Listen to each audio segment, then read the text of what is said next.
اور جو نبی مانتے ہیں وہ نبی کس چیز کو کہہ رہے ہیں. اور اسی سے کے ساتھ منسلک میرا ایک سوال ہے کہ مجدد اور نبوت میں فرق کیا ہے؟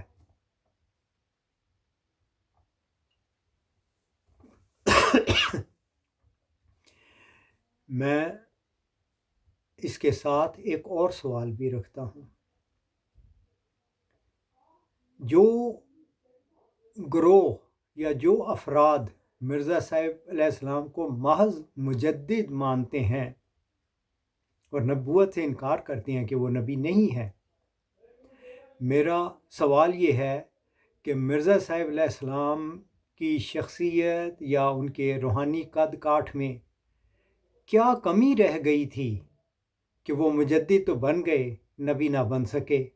کیا آپ وہ پوائنٹ آؤٹ کر سکتے ہیں کہ وہ کون سی چیزیں تھیں جن کا حصول نہ ہونے کی وجہ سے مرزا صاحب نبی ہونے کے مقام پر نہ پہنچ سکے؟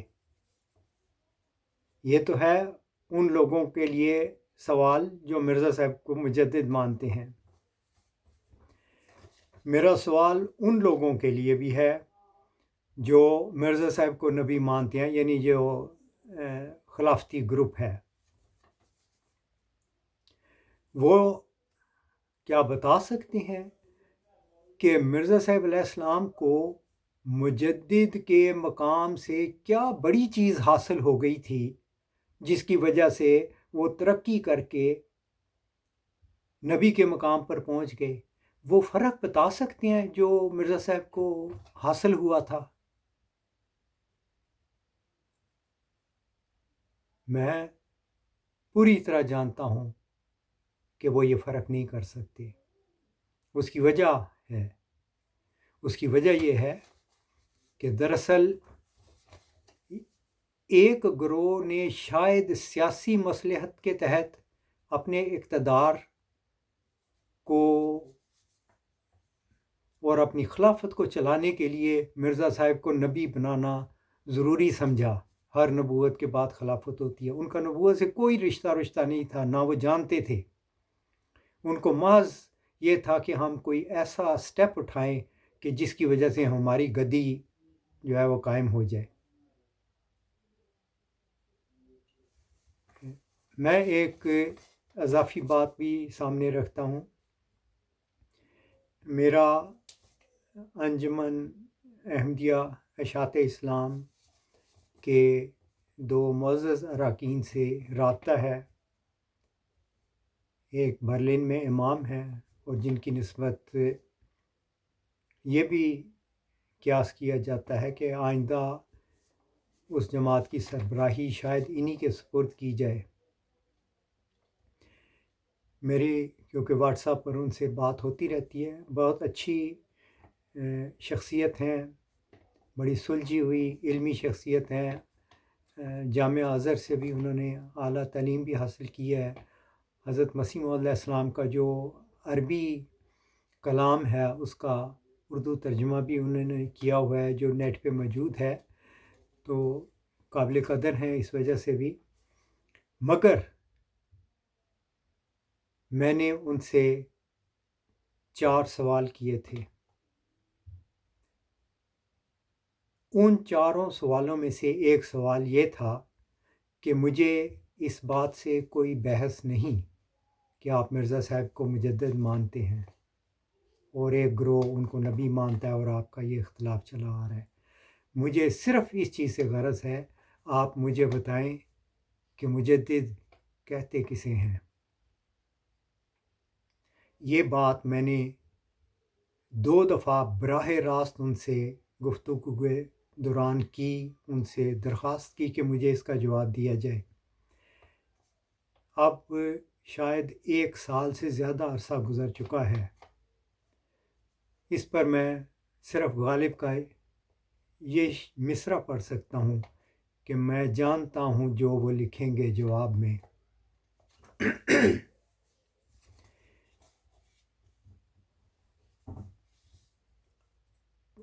پرابلم بہت سادہ سا ہے.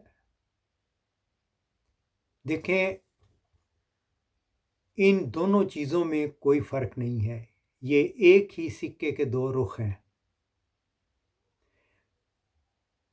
اور پھر اس بات کو واضح کرنے کے لیے میں قرآن کی طرف رجوع کرتا ہوں۔ قرآن کریم میں اللہ تعالیٰ فرماتا ہے،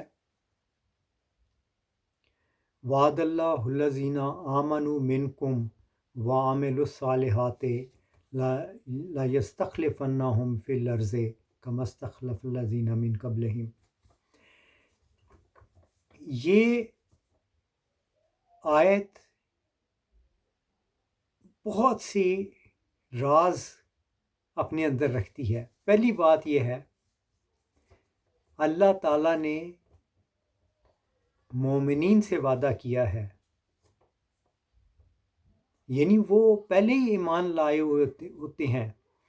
جیسے کہ حضرت موسیٰ علیہ السلام پر قوم ایمان لاتی تھی، اللہ تعالیٰ نے ان سے وعدہ کیا تھا کہ آپ کے سلسلے میں خلافت قائم کی جائے گی، آپ کے جو مومنین ہیں، آپ کے پیروکار جو ہیں اہل ایمان، ان کو اللہ تعالیٰ خلیفہ بنائے گا۔ یہی وعدہ رسول کریم صلی اللہ علیہ وسلم سے کیا گیا کہ آپ کے اوپر جو ایمان لائے ہوئے ہیں اور وہ نیک عمل کرتے ہیں تو اللہ ان کو زمین پر خلیفہ بنائے گا۔ تو یہ وعدہ مومنین کے لیے ہے، یعنی مشرکین کے لیے نہیں تھا۔ وہی جو اپنے قوم کے ایک بڑے یا صاحب شریعت نبی پر ایمان لا چکے تھے، مومن تھے۔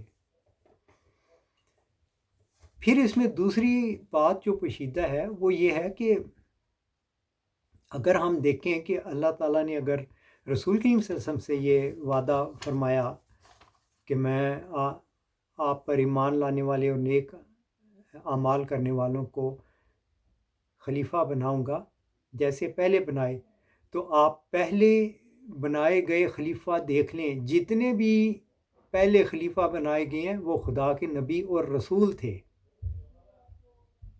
کوئی ایک بھی ایسا نظر آئے گا جو نبی اور رسول نہیں تھا اور خلیفہ تھا؟ کوئی بھی نہیں ملے گا آپ کو۔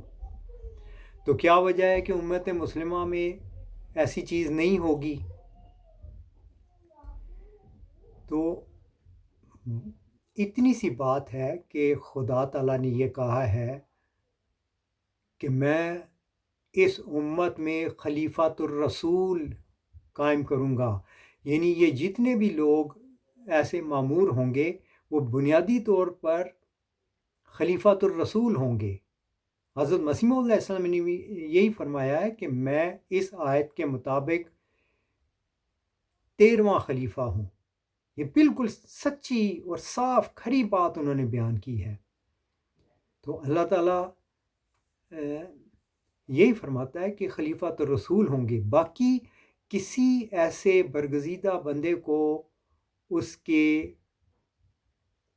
کام یا اس کے دور کے مطابق کوئی اور نام دیا جائے تو وہ ایک اضافی چیز ہے۔ بنیادی طور پر سب ہی خلیفۃ الرسول ہیں۔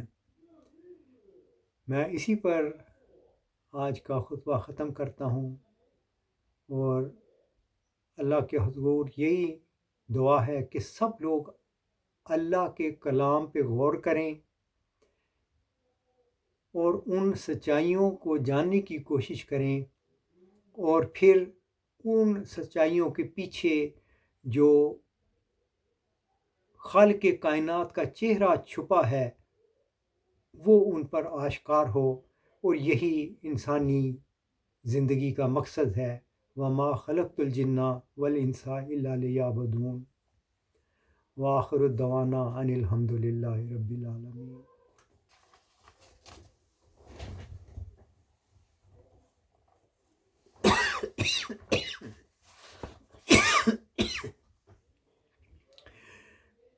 الحمد للہ نحمدہ ونستعینہ ونستغفرہ ونؤمن بہ ونتوکل علیہ ونعوذ باللہ من شرور انفسنا ومن سیئات اعمالنا، من یهد اللہ فلا مضل له ومن یضللہ فلا ہادی له، نشهد أن لا إله إلا الله ونشهد أن محمدا عبده ورسوله عباد الله رحمكم الله إن الله يأمركم بالعدل والإحسان وإيتاء ذي القربى وينهى عن الفحشاء والمنكر والبغي يعظكم لعلكم تذكرون اذكروا الله يذكركم وادعوه يستجب لكم ولذكر الله أكبر